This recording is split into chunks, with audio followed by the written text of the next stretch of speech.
you are an entrepreneur, a professional, a speaker, or a coach, and although you've come a long way, it's time for you to take it to the next level. We've got you. This is the Author to Authority podcast. We'll help you use authority and influencer marketing to build your business stronger and faster by publishing a book. You'll hear from guests that are thought leaders in sales, marketing, networking, communication, social media, promotion, and business leadership. Let's do it. This is the Author to Authority podcast. And now your host, the extraordinary word ninja, Kim Thompson-Pinder. Welcome to the Author to Authority podcast. And if you've ever wondered if developing a networking group is going to help you build your business, well, then you want to stay tuned to this episode of the Author to Authority podcast. I want to welcome Bill Mueller to the show. He's the co-founder of Start a Network, an SaaS development company, and they launched their new group management and communication platform and app in February, and we'll get you to talk a little bit about that, Bill.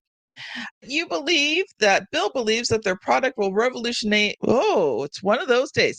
Bill believes their product will revolutionize the way many community groups, organizations, and professionals and social networking groups operate and communicate nationwide. Bill is a serial entrepreneur and visionary, and it is definitely going to be one of those days. I did not copy the second part of your bio over there, Bill. So let me Okay, no problem. let me do that so I can actually finish this for you. Oh, wow. Haven't done that one in a while. Okay, Bill has been at the forefront of several industries to include the resume bank, career fair, and job site industries. Bill was also one of the pioneers of the martial arts movement in the United States. He began training in judo in elementary school approximately 60 years ago. 2024 will mark 50 years since he first traveled to Okinawa to train under his longtime instructor and friend, who will be 98 years old in June. Welcome to the show, Bill. Well, thank you very much. I'm excited to be here. And I'm going to have an opportunity to see my teacher in about 2 weeks. I'm going to Okinawa, so it's exciting times. Nice. So I'm just going to ask you the obvious question to get started, Bill. And, does starting a network group help you build your business? There's no question about it. I sat and watched my son-in-law many years ago become a very successful broker, almost strictly through using networking. And he built relationships, and those relationships last, till today. And he sold homes to some of the same people 3 and 4 times, and he gets, he's built a multi-million-dollar business off of basically networking groups, and it's doing phenomenal. Love it, love it, love it. So let's just dive into this a little bit. We're going to cover a bit of your story later, but, people hear about networking groups and they probably think it's a lot of work in that. So I would love for you to talk a little bit about network groups. How do you start one? What are some of the goals that, you should be looking for when you start a network group? Well, I think the most important thing is to find like-minded people. When I say like-minded, I'm talking about integrity-wise. You want to make sure that you're aligned with a group that is going to do professional work, because your own reputation's on the line when you refer somebody out. So I highly recommend, rather than just being in a networking group, creating your own networking group, because that way you get to choose the founders and the core people that are going to build your business. And those same people are going to set the culture of the networking group. I mean, some are very strict and just lead, some are light and they have a really good time. I like to think our group falls in that category, because although you want to keep it very business focused. You really need to have a good time and really get to know these people on a personal level. And that only happens if people can really feel relaxed and you can ask each other questions, get to know about each other's families, and even to the point where when we do social gatherings, we highly encourage the people to bring their spouses, because not only sometimes they're the biggest cheerleaders of the group. A lot of times it's the spouse who buys those products. And so it's just a smart thing to do.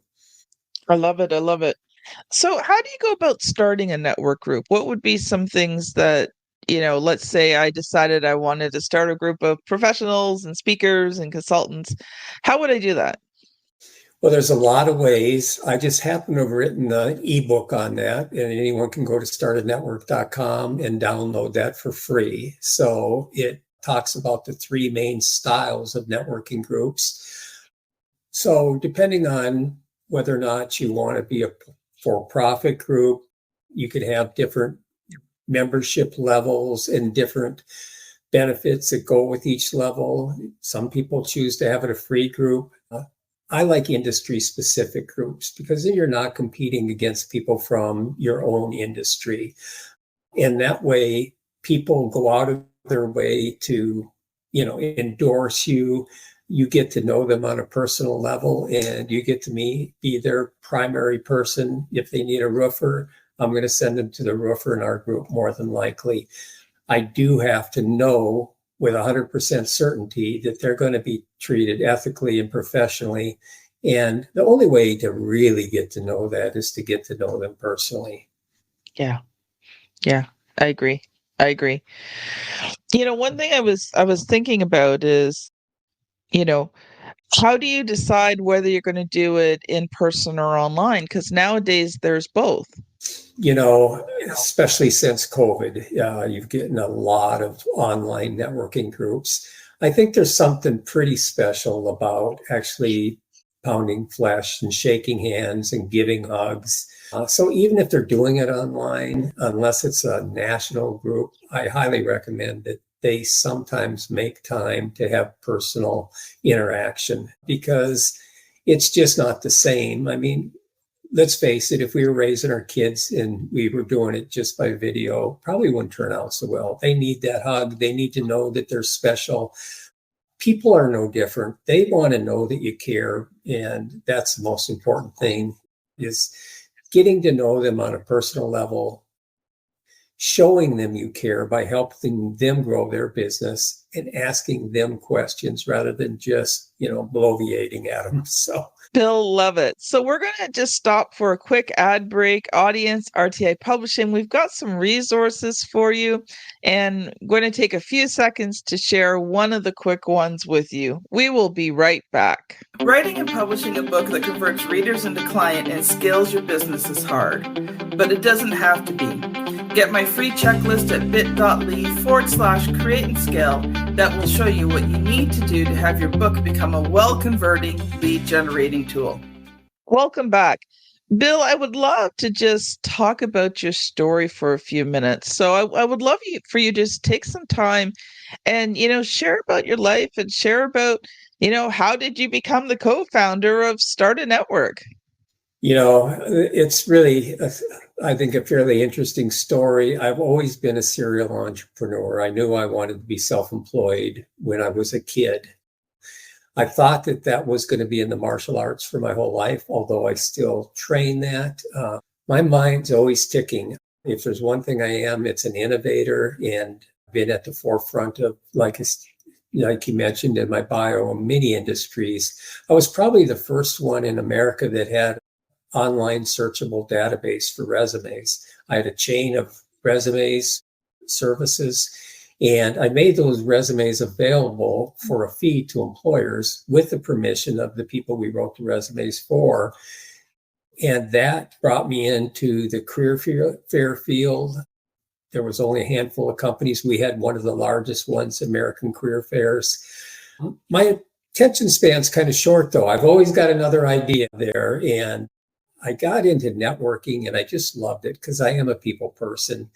I actually got into Christian networking at first, and they introduced me to a man named Sandy Anderson, who was an evangelist, but he would do his own networking groups. So I got really close to him, actually did a missionary trip with him to Cambodia, to Thailand, to Burma, and really enjoyed it. And when I went there, I heard about a program called Wingman, and Wingman was started by a defensive tackle for the Dallas Cowboys, former Chad Hennings. And it's really a men's fellowship, but we networked, and it was someone in that group that is now my co-founder in this business. As soon as I started my networking group, I brought him into it. And I wasn't even aware that he had this technical background at the time. I only knew that he was doing home inspections now. Well, he had 15 years of project management, and he has tremendous vision.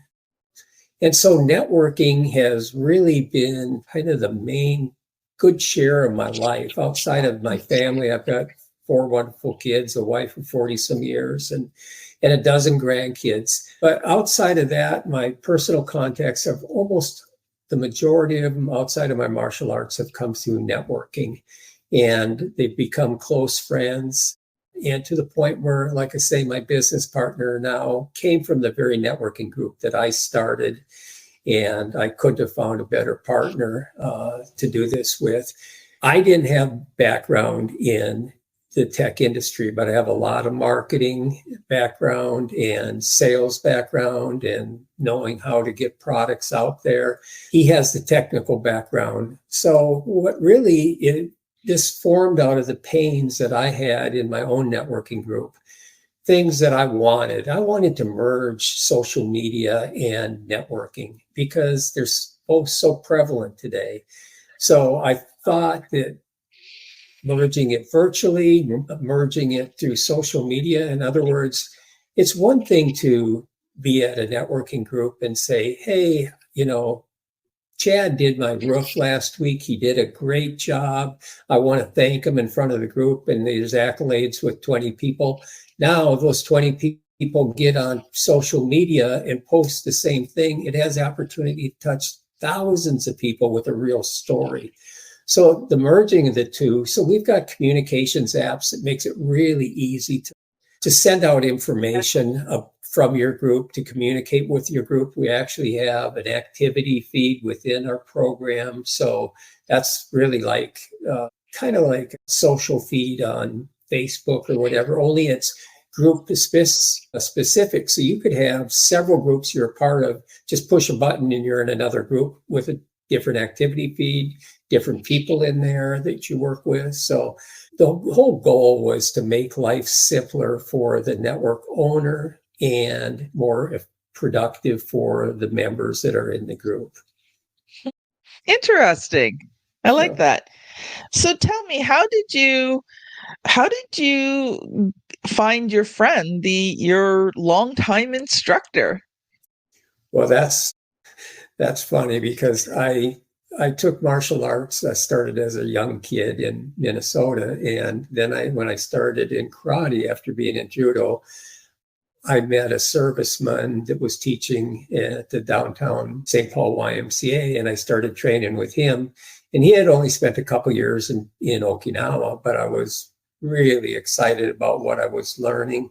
And I kind of got the idea, if he could learn that much in his years over there, what could I do if I learned Japanese language and really got to know the culture and so forth? So I've had an ongoing, mini trips to Okinawa, and he's come to America many times. And a lot of people learn martial arts while they're in the service, and they just really scratch the surface because there's so much that can't get explained because of the language barrier. He teaches karate theory, and in order to understand that, you've really got to speak the language, and there's so much that's been lost over the years when Okinawa really is a birthplace of karate, and it went to Japan and then spread across the world. And so I felt like going to the heart.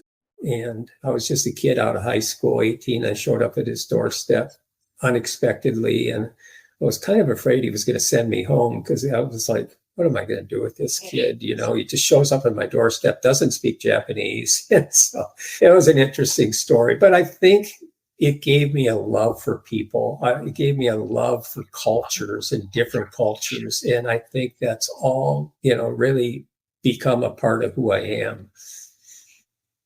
Nice, nice. Well, we're going to switch gears here because I want you to talk about a little bit more about your group management and communication platform. So I'm assuming it's startanetwork.com. It is startanetwork.com.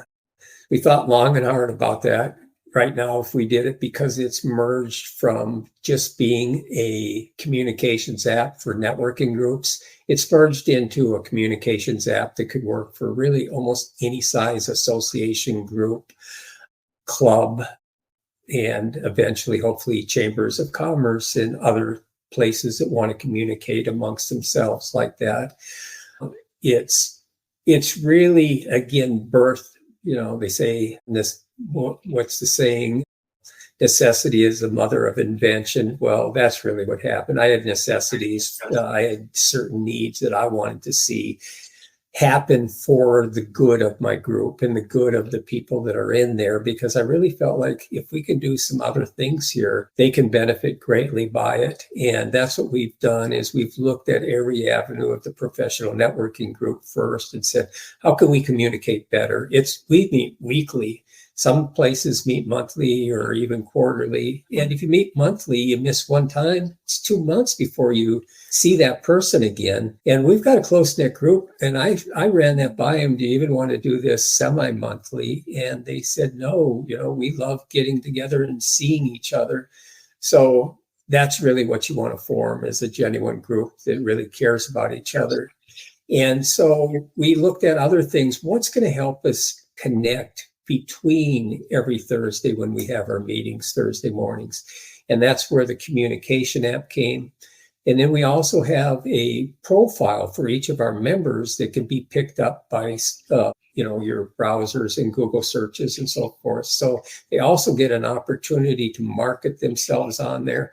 And we've made it so easy for them to share one another's contacts on social media. They just hit a button and that button will put something on whatever platform that you're sending it to, and they click on it and they go right to your profile. So they get much more than they would otherwise. So it's very easy. Someone says, hey, I'm looking for a roofer in the neighborhood.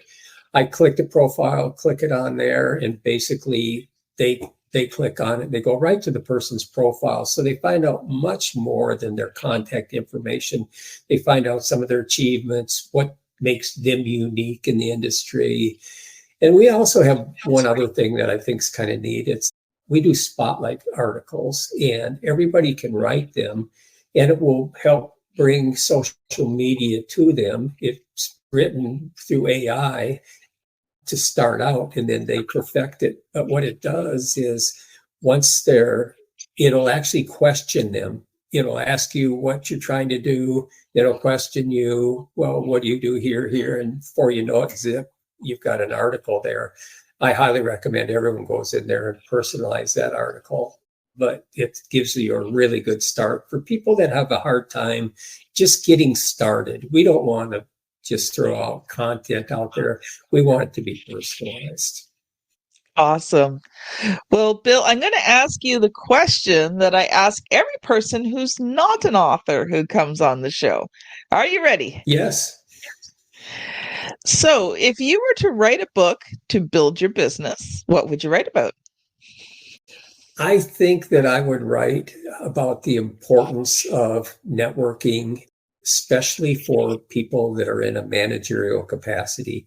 If they can just get the people that are in their downline or in their group to get involved in networking, it's going to not only make them more money, but it's going to flow up to the managers and everybody above, even multi-level management people. I mean, if you think about it, somebody sitting at the top, they encourage their people to get in networking groups.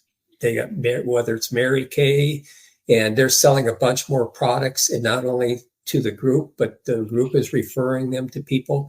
Well, that person that's sitting up there at the regional manager spot is going to benefit by that. So I would encourage that regional manager to have each one of their people get involved in networking group, and even more than getting involved, create your own networking group. There's so many advantages. You become the instant authority.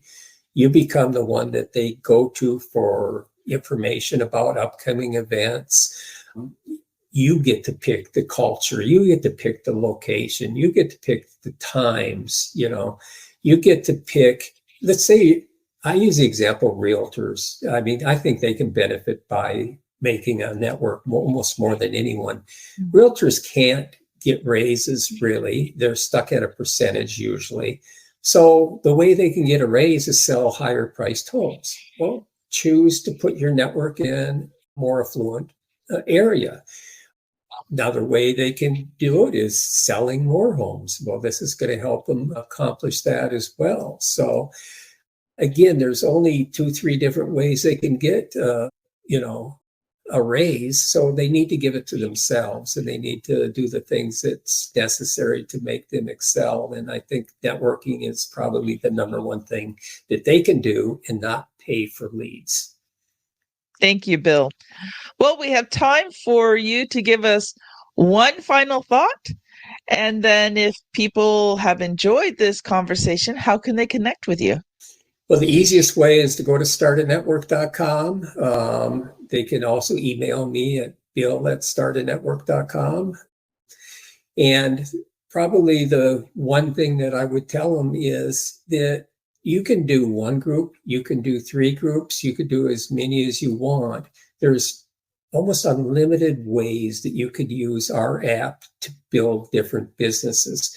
But for the networking groups, again, I highly recommend you become the one that becomes the authority and creates that network, and let it build from there. Let relationships be your key. Don't go in there just to find out what it can do for you. But the more you help somebody else, the more they're just going to naturally help you back. And that's really the key to networking. Thank you so much, Bill, for being on the show. Really appreciate you coming on and sharing with us from your knowledge. Audience, if you're looking to where to go to next, I recommend episode 428, How to Build an Online Community. If you're watching here on YouTube, my daughter has placed the thumbnail here on the screen for you to click.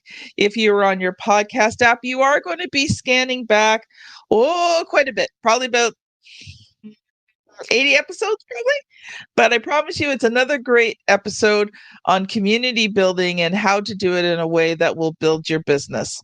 Thank you so much for listening, and we will see you on the very next episode. Bye now. You've been listening to the Author to Authority podcast. The extraordinary word ninja, Kim Thompson Pinder, has helped over 200 entrepreneurs, professionals, speakers, and coaches write and publish their books that have become incredible marketing tools for their business. And many of those have gone on to become Amazon best-selling authors and have used their books to land high-level clients and get on big stages. We hope you've enjoyed the show. Make sure to like, rate, and review. And we'll be back soon. But in the meantime, hit the website at www.authortoauthoritypodcast.com. See you next time.